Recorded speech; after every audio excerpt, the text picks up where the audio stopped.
Disclaimer. This podcast is not affiliated with, nor does it speak on behalf of any company, organization, or firm.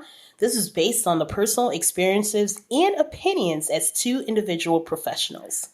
Welcome to our podcast, Decoding Corporate America. I'm Erica. And I am Sashalla. Just to remind you, this is a casual and candid and honest discussion between two corporate professionals that's been in the game for a long time. And we're just here to inspire and empower you through times of adversity, stress, and a pandemic. So we know everyone is busy.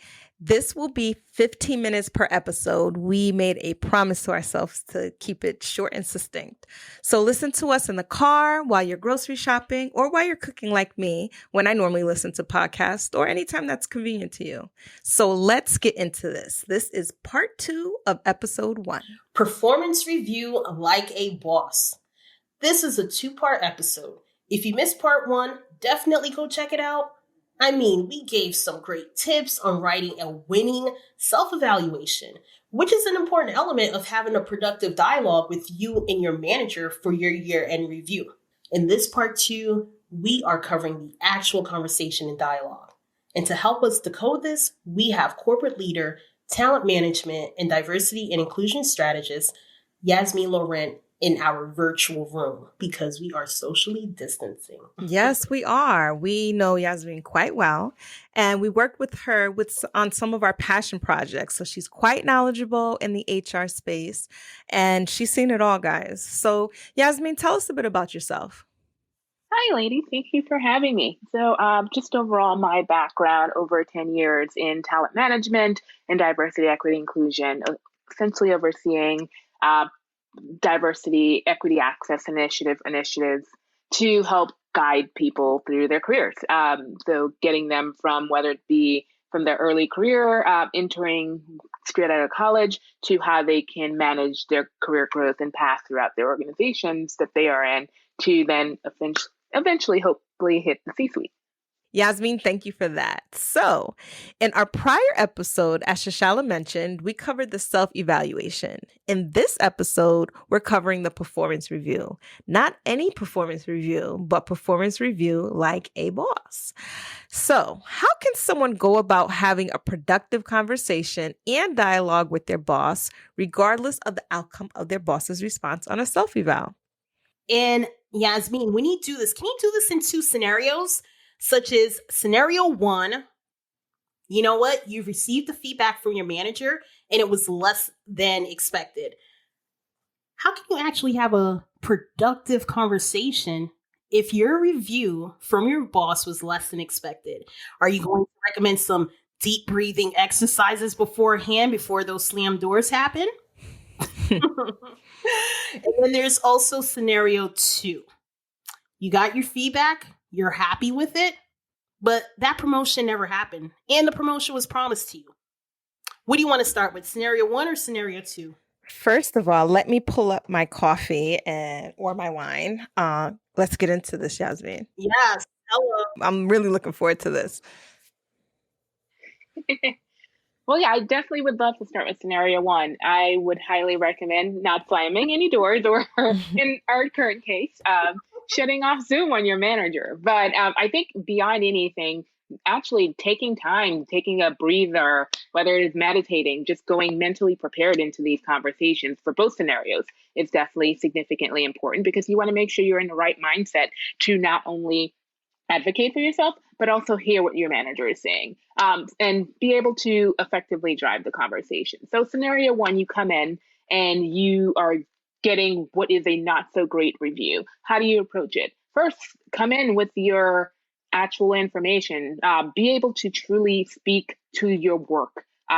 Bring in your data, your metrics, whatever it is. If you can get feedback, so 360 feedback from colleagues that can speak to and provide more insight into work you've done that your manager probably had not seen, definitely come in with that as well, because it does provide a well-rounded view of the work that you're doing and work that you have done. But part of it is, and fully recognizing that performance reviews have been structured so heavily to fall solely on what the manager said. So with that, be open to hearing the feedback that they're providing, but also ask really great probing questions. Ask them to provide more explanation, more context as to why they've rated you what they've rated, and the providing actual facts to the rating in itself. So make sure they also come in with, whether it be with their data, their facts, so that they can actually provide you with development opportunities. So beyond just saying you've done poor throughout the year, they need to help you develop a plan and help you see what are the specific areas you need to build on, what are your growth opportunities, your development opportunities, and they should work with you in developing a plan and a structured timeline on how to make sure that you are actually attaining those goals that they foresee that you need to work on. And what if there is just some form of misunderstanding in that, such as the development opportunities that are being posed by your boss is something that you just do not agree with? Yeah, I would definitely push back. I mean, I've definitely been in that scenario as well, where I went into a performance review and my manager had not seen the work that I had done, and probably did not have a lot of purview in it, because we operate in such cross-functional organizations now. It's hard for them to see everything that you have done.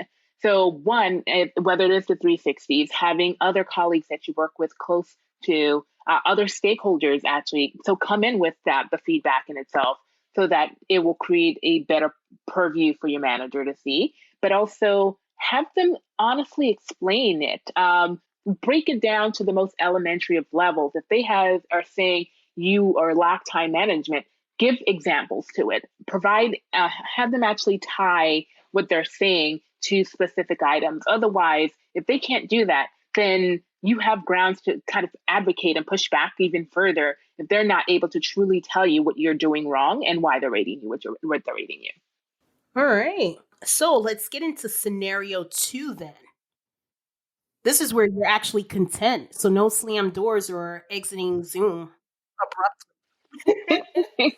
Yeah, with scenario 2, it's the same scenario in itself, that you are coming in also ready to advocate for yourself. But in this instance, you're advocating for that promotion and you're advocating for that next step up. So you go in and you're given a glorious review, but what happens next? Is there a salary increase? Is there a promotion? And if none of that is happening, then you want to know why.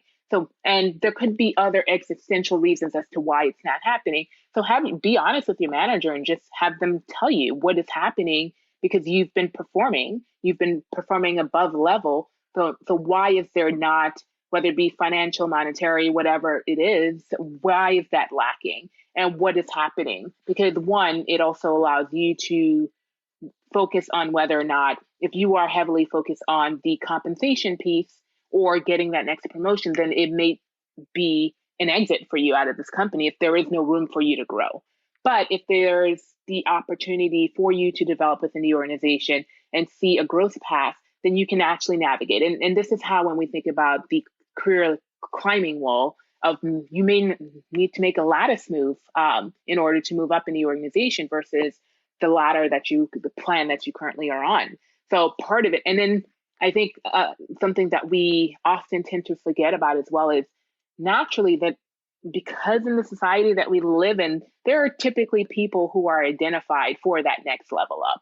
So whether you are performing better than they are or not, unfortunately, because of the system that we currently operate in, especially within corporate America, you may be bypassed to allow someone else who is performing less than you. So then that also allows you to make the best decision for you, and whether or not that is the right team, the right department, the right company, and the right role for you, and whether you want to remain there or not.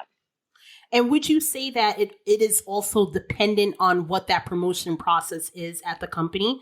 So also inquiring about that, whether that means that you would need advocacy, not just from your manager, but several other stakeholders who you currently work with or probably haven't worked with, but potentially should consider working with in 2021 in order to have that promotion, whether it's mid-year or 2022. Absolutely. Networking is huge. I think, especially as we think about corporate America, because during the performance process, what essentially happens are the leaders come together and they have a calibration session and they discuss all the people at the same levels and who they're thinking about for promotions. So you need to make sure, and whether it is you're doing stretch opportunities and connecting yourself with sponsors or mentors or just advocates in general, champions throughout the organization. People need to know who you are. They need to know what your skill set is and what you can contribute so that they can go in the room and speak on your behalf since you're not there. So the overall aspect of having advocates in that room are significantly important because ultimately all the leaders come together and discuss who they're putting up for promotions. And then that discussion and that decision is made in that room with those people. So true. I've actually seen that myself as a manager, and all really, really great gems. So, I think at this stage, this is a great part for us to wrap up because, again, we're making this 15 minutes, right? So let's just do a quick recap. So, Yasmine, thank you for these gems. Amazing. We went over 2 scenarios. In the first scenario, we talked about making sure that you take a breather, clear your mind, take the time to advocate for yourself and drive the conversation with your manager. Come prepared with your information and facts to actually support why you feel you should be getting the rating that you have gotten or not. Be open to feedback from your manager, right? And ensure that you may get some feedback and you don't necessarily agree with it. Ask for examples and advocate for yourself. Also, spend the time to develop a plan with your manager to identify growth opportunities and, again, creating a development plan. So identify a structured timeline, make use of the full year, right? So performance review just does not happen at one point in the year, it happens throughout. So it should be continuous feedback throughout. Also recognizing managers have different styles, right? Understanding your manager style. So you may have a manager that's quite effective. They do regular check-ins. And then you may have some managers who may not necessarily be as effective. They may have come up in different ways. And you may need to spend the time to actually manage up. So where you don't necessarily see them doing regular check-ins, you actually schedule the time to do that. And then also make use of 360 feedback from colleagues where they could help support the work that you have done, right? And then discussing those examples with your manager. Now, in scenario 2, we spent the time to talk about advocacy and promotion for the next level, right? So you really should have a direct conversation, especially where you feel like you are ready for that next level. You haven't necessarily gotten that. Have an open and honest conversation and dialogue with your manager. Ask them directly, well, what's happening, right? You may have different scenarios such as, is it budgetary? Is it performance-based? Is it something else, right? Really have a direct conversation with them. And then also recognizing that there's the element of sponsorship versus mentorship. Understanding here that there are people in the room when you're not there. So these are people that are going to be advocating for you, right? So spend the time to effectively network and promote yourself. So at this time, again, Yasmine, thank you so much. This is a wrap. These have been some great recommendations. Yeah, thank you, Yasmine. Truly appreciate it. And we're wrapping this up. I hope you all found it helpful and tackle your next performance review like a boss. And you know what? We welcome questions here. So feel free to DM us on Instagram at Decoding Corporate or email us at decodingcorporateamerica@gmail.com. Contact Yasmine Laurent on LinkedIn at YJ Laurent Consulting. I am Sashalla. And I am Erica. And in the next session, we'll be reviewing objective setting to kick off your 2021 in the right way, even in the pandemic. Until next time. Thank you for tuning in.